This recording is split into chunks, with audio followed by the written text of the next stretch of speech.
यूहन्ना का प्रकाशित वाक्य 4 अध्याय। इन बातों के बाद जो मैंने दृष्टि की तो क्या देखता हूं कि स्वर्ग में एक द्वार खुला हुआ है, और जिसको मैंने पहले तुरही से शब्द से अपने साथ बातें करते सुना था, वही कहता है कि यहां ऊपर आ जा, और मैं वे बातें तुझे दिखाऊंगा जिनका इन बातों के बाद पूरा होना अवश्य है। और तुरंत मैं आत्मा में आ गया, और क्या देखता हूं कि एक सिंहासन स्वर्ग में धरा है, और उस सिंहासन पर कोई बैठा है, और जो उस पर बैठा है वह यशब और मानिक सा दिखाई पड़ता है।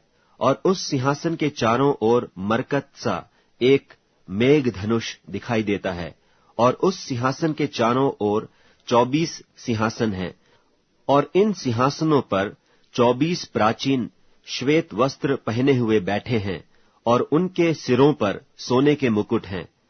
और उस सिंहासन में से बिजलियां और गर्जन निकलते हैं, और सिंहासन के सामने आग के 7 दीपक जल रहे हैं। ये परमेश्वर की 7 आत्माएं हैं। और उस सिंहासन के सामने मानो बिल्लौर के समान कांच का सा समुद्र है, और सिंहासन के बीच में और सिंहासन के चारों ओर 4 प्राणी हैं, जिनके आगे पीछे आंखें ही आंखें हैं। पहला प्राणी सिंह के समान है, और दूसरा प्राणी बछड़े के समान है। तीसरे प्राणी का मुंह मनुष्य का सा है, और चौथा प्राणी उड़ते हुए उकाब के समान है। और चारों प्राणियों के 6 पंख हैं, और चारों ओर और भीतर आंखें ही आंखें हैं।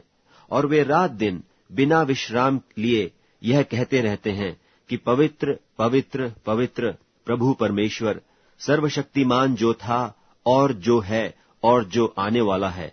और जब वे प्राणी उसकी जो सिंहासन पर बैठा है और जो युगानुयुग जीवता है महिमा और आदर और धन्यवाद करेंगे, तब 24 प्राचीन सिंहासन पर बैठने वाले के सामने गिर पड़ेंगे, और उसे जो युगानुयुग जीवता है प्रणाम करेंगे, और अपने अपने मुकुट सिंहासन के सामने यह कहते हुए डाल देंगे कि हे हमारे प्रभु और परमेश्वर, तू ही महिमा और आदर और सामर्थ के योग्य है, क्योंकि तू ही ने सब वस्तुएं सृजी, और वे तेरी ही इच्छा से थीं और सृजी गईं।